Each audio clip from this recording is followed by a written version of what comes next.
In this video, you will learn 10 idiomatic expressions that native speakers use. We will continue our series of talking to interesting people in Los Angeles so that you can practice your American accent with native speakers of English. I film our conversations and then we analyze the way they're speaking. First, you will watch the video and then I will come back and I will explain the different idiomatic expressions we were using, and I will give you different examples using those expressions in different sentences so that you can really master those expressions.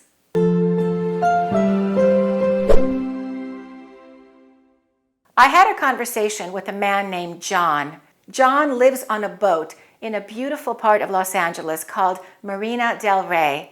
Marina del Rey has about 5,000 or 6,000 boats. It's the biggest small boat harbor in North America. And John told me about 10% of the boats are occupied by people living on them. I didn't know that. Marina del Rey is a wonderful, relaxing part of Los Angeles. There are many fun things you can do in Marina del Rey. You can go jet skiing or kayaking, or if you're really adventurous, you can go parasailing. And of course, you can also sail, just rent a sailboat. There are also many restaurants in Marina del Rey and nice hotels. So if you visit Los Angeles, I recommend that you stay in Marina del Rey. I think you'll really like it. I was walking along the harbor with my friend when I saw John and I started to talk to him, and he explained to me what it's like to live on a boat. Pay attention to the different expressions we are using. And after you watch the video, I will come back and I will teach you the meaning of those expressions, and we will practice saying them in other examples. What's your name? John. How do you like living on a boat? Living on a boat is like being on vacation 24/7. And what are the advantages of living on a boat? Not having to mow the lawn, deal with neighbors, because there aren't many. And you've got all the conveniences? Yeah. Don't have a dishwasher. Right. And how long have you lived in the boat? Going on 6 years. Yeah, ever since I retired. So. Are you originally from the area? No. I lived in the Northeast, and then I decided that I own a little sports car, and I didn't want to put it away for winter, which in Maine was about 6 months. So I stuck a pin in the map, and I ended up in the desert in Arizona.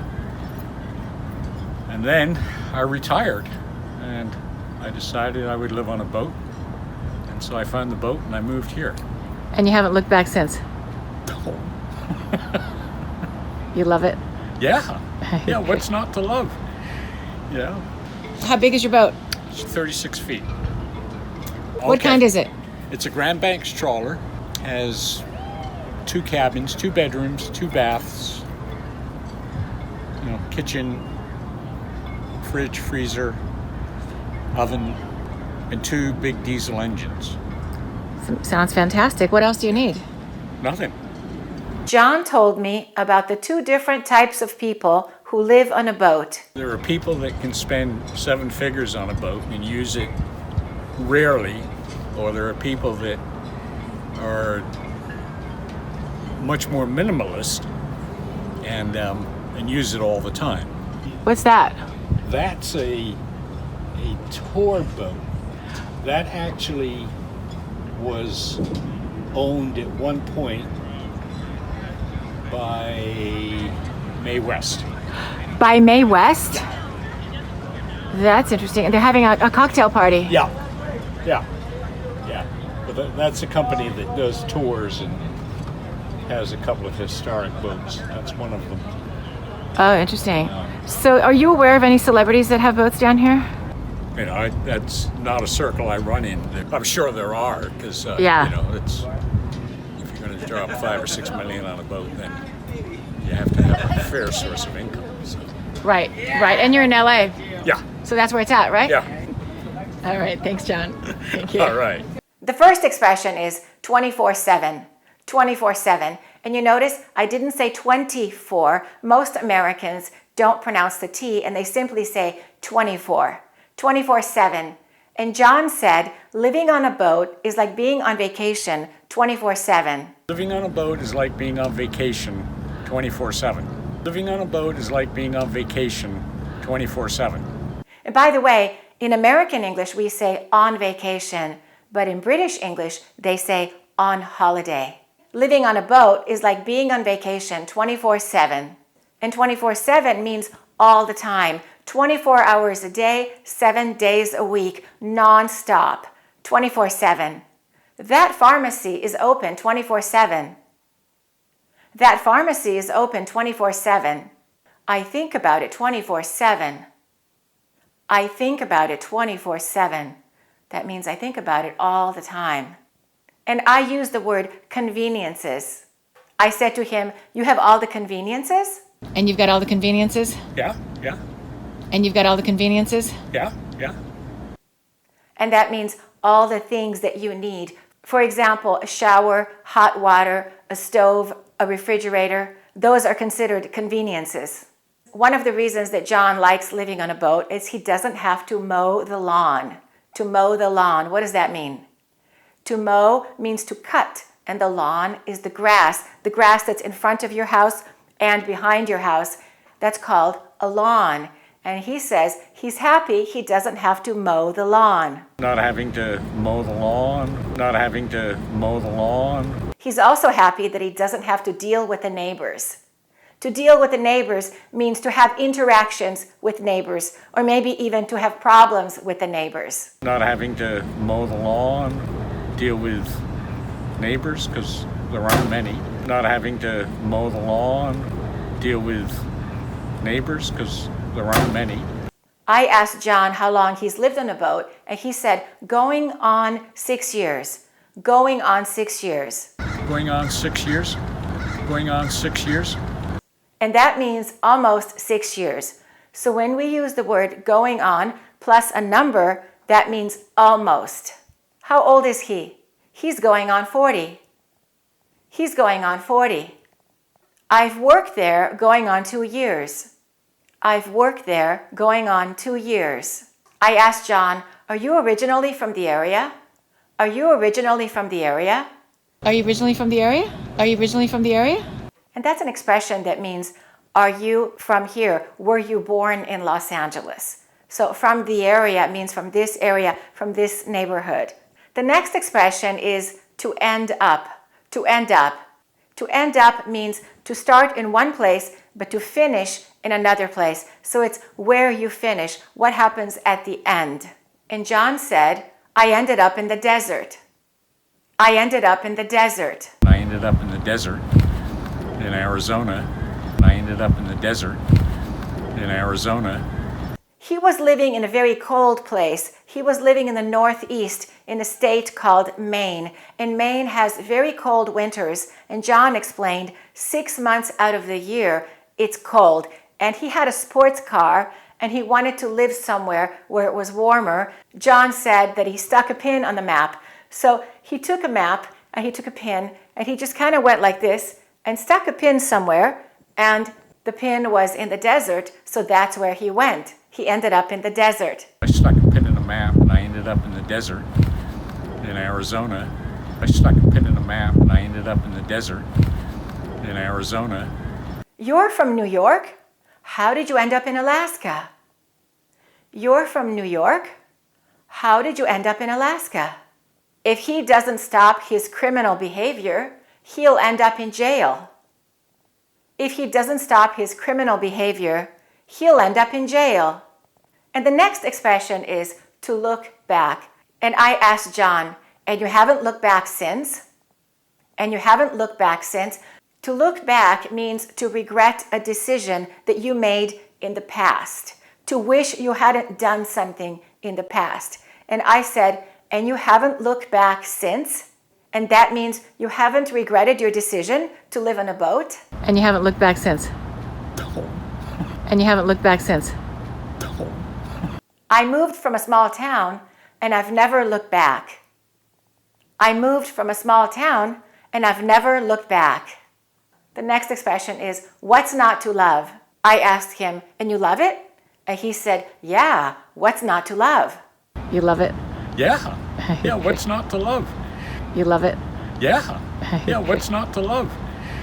And that means I love everything about it. I cannot think of any reason not to like it. It's exactly the way I want it to be. What's not to love? This is a perfect apartment. It's big, it's modern, it's clean, and it has a beautiful kitchen. What's not to love? She's beautiful, intelligent, kind, and funny. What's not to love? Repeat after me. What's not to love? The next expression is, what else do you need? What else do you need? That's not a real question. That's what we call a rhetorical question. A rhetorical question is when someone asks a question, but they're not really expecting an answer. Maybe because the answer is obvious. Kitchen, fridge, freezer, oven, and 2 big diesel engines. Sounds fantastic. What else do you need? Nothing. What else do you need? That means you have everything you need. You don't need anything else. You have a bedroom and a bathroom and a kitchen. What else do you need? What else do you need? And the next word he used was the word figures when he was talking about money. He said 7 figures. What does that mean, 7 figures? It means 7 numbers. So when we have 7 numbers, that's 1 million. $1 million or more.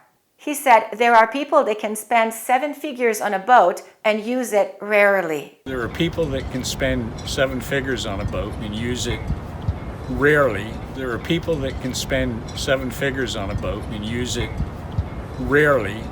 So if I say his yearly salary is above 6 figures, then how much money does he make per year? $100,000 or more. And sometimes we say in the low 6 figures, or you can say in the high 5 figures. He makes in the high 5 figures. This is the way native speakers frequently talk about salary or how much something costs. They use the word figures. The next expression he used was at one point. At one point. And that means at one time in the past. He was talking about the boat that was owned by Mae West. And Mae West was a very famous actress in the 1930s. That actually was owned at one point by Mae West. That actually was owned at one point by Mae West. The next expression he used is, that's not a circle I run in. That's not a circle I run in. And that means those are not the people that I socialize with. A circle that you run in is a group of people that you spend your time with. Group of people that you socialize with and that you have something in common with. And he said the rich celebrities, the famous movie stars in Los Angeles, he doesn't know which boats they own because that's not the circle that he runs in. Those are not the people that he spends his time with. That's not a circle I run in. That's not a circle I run in. He and I went to the same university, but we didn't run in the same circles. He and I went to the same university, but we didn't run in the same circles. The next expression is to drop. And you know the meaning of drop, right? When something falls to the ground, you drop it by accident. But we also use drop in a slang way when you spend a lot of money, you pay a lot. And he said, but if you're gonna drop $5 or $6 million, then you have to be making good money. You gotta have a fair source of income. You're going to drop 5 or 6 million on a boat, then you have to have a fair source of income. You're going to drop 5 or 6 million on a boat, then you have to have a fair source of income. You gotta have a fair source of income. And a fair source of income means a good salary, a lot of money. He dropped $5 million to buy a boat. He dropped $5 million to buy a boat. As you can see, English has so many idiomatic expressions and native speakers use them all the time. I want you to listen to native speakers and pay attention to the idiomatic expressions they're using. If you don't know the meaning of the expression, look online and try to find out the meaning. But if you're speaking to a native speaker and you hear an idiomatic expression, don't be shy. Don't be afraid to say, Excuse me, I didn't understand the expression that you used. Can you please explain to me what it means? I believe that most native speakers will be happy to explain to you what the meaning was of the expression they used. And to make sure that native speakers understand you, every time you speak English, you can get the American Accent course. It teaches you all the rules that you need to know for a good, clear, natural-sounding American accent. It contains 6 hours of video right now, but I'm adding a lot more content. I'm adding new videos, new audio exercises that you can download, and PDF files so that you can practice speaking English like a native speaker. If you already bought the American Accent course, go back to the course and you will see that I added new content. And if you haven't bought it yet, you can get it at accurateenglish.com. And now I leave you with the video that I made of Marina del Rey. Thanks for watching and keep practicing.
To learn all of the rules for a good American accent, you can buy my online video courses at accurateenglish.com.